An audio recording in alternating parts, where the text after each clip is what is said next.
Agrotech ह्या कंपनीतर्फे आज आपण मालेगाव तालुक्यात नांदगाव ह्या ठिकाणी आलो आहे. हे देवरे भाऊंच्या कांद्याच्या प्लॉटवर आपण तर त्यांचा हा उन्हाळ कांद्याचा प्लॉट आहे. तर आपण त्यांना एक विचारूया त्यांची काय समस्या होती आणि त्यांना ते समस्येचं कसं रिझल्ट भेटले हे पण त्यांच्याकडनं जाणून घेऊया.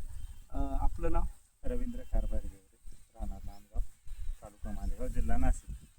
मोबाईल नंबर आपला? Mobile number 97 64 16 58 15. माझा हा कांदा 1 महिन्याचा झाला.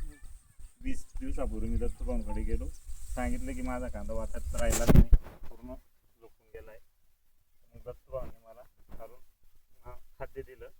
त्याच्यात दिलं त्यांनी 2-3 प्रकारचे. त्यांना मी जोर दिलं होतं रासायनिक खतामध्ये मिक्स करून टाकायला. तर त्यांना म्हटलं हे मिक्स करून टाका, तुम्हाला रिपोर्ट 8-10 दिवसात लगेच कळतील म्हटलं. मग ते म्हणे ठीक आहे, रिपोर्ट यायलाच पाहिजे कारण कांद्याची परिस्थिती खूप खराब होती. कारण पिवळसरपणा वगैरे आणि कांदा म्हणजे डायरेक्ट शेतात दिसतच नव्हता, पूर्ण पिवळसर दिसत होता. मग ते म्हणे रिपेल व्हायला पाहिजे, असंच द्या म्हणे, नाही तर खर्च करून काही उपयोग नाही म्हणे, नाही तर नवीन लावायला बरं म्हणे. कारण हे रोप आधीच आम्ही पावसात वाचवलंय, कारण पाऊस खूप होता यावर्षी, त्याच्यामुळे रोपं खूप वाचवणं खूप कठीण होतं. मग आम्ही इथंच टाकलेलं होतं त्यांनी. तर रोप म्हणजे अर्ध डायरेक्ट बसूनच गेलो होतं का? अर्ध गेलेलंच होतं. मग ते म्हणे की याला पण काहीतरी करा. मग आम्ही ते स्प्रे वगैरे करून वाचवलं. पण मग कांदे जेव्हा लावले ना तेव्हा त्यांना पूर्ण पिवळसर होते. नंतर मग मी त्यांना तुमच्या कंपनीचं चोवर म्हणून दिलं कीटक याच्यात खतामध्ये, रासायनिक खतामध्ये. तर त्याचे रिपोर्ट चांगले आलेत. मग त्याच्यानंतर मी कीटकनाशक, बुरशीनाशक म्हणजे पॉलिट्रिनसी सिजंटा कंपनीचा आणि रेडोमिल गोल्ड त्याच्यात रिवॉन मिक्स करून दिलं.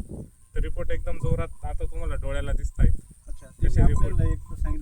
त्यांनी सांगितलं की कसे फोटो पण आहे त्यांच्याकडे, पहिला मोबाईल मध्ये मला दाखवलं, आता पण दाखवलं त्यांनी.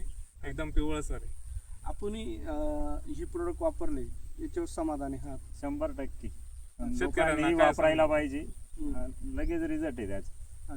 तुम्ही जोरबद्दल शेतकऱ्यांना काय सांगू? शेतकऱ्यांना मी ते सजेस्ट करेल की ते पहिले डोस घेणार ना, म्हणजे अमोनियम वगैरे दिले तर तुम्ही रासायनिक खत टाकणार, त्याच्यात मी पहिले तो डोस देणार. आणि 100% रिपोर्ट आहेत, मला डोळ्याला पण दिसले ते त्याचे रिपोर्ट. आणि प्रत्येक शेतकऱ्याला सांगेल की 100% एकदा तरी वापरून बघा तुम्ही. कारण की तुम्हाला तर अनुभव आला का 100% खतामध्ये जोर दिल्यानंतर 100% रिपोर्ट. तर आपण नक्कीच समाधानी आहात? हो 100%. धन्यवाद.